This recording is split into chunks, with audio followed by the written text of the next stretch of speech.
Functions.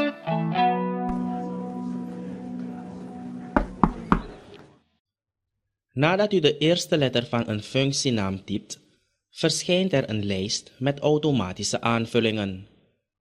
U kunt dubbelklikken op een item in de lijst om de invoer snel af te ronden. De somfunctie telt de argumentwaarden op. Open Microsoft Excel. Typ 12 in cel B1. Druk op Enter.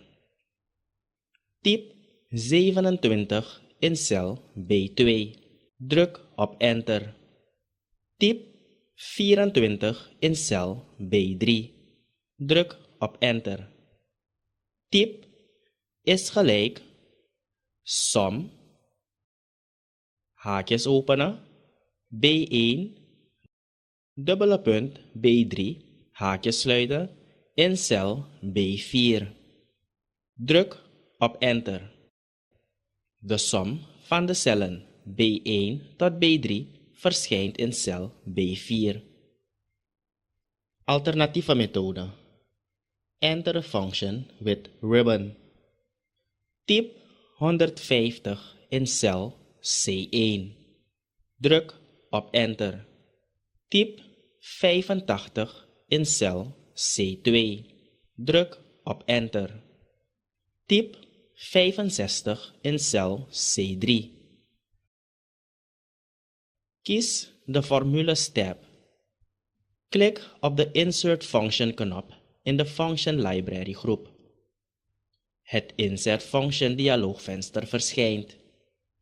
Kies Math and Trick in het vak or select a category. Klik Sum in het Select a Function vak. Klik op OK. Het function argument dialoogvenster verschijnt. Typ C1 C3 in het veld number 1 als het niet automatisch verschijnt. Klik op OK.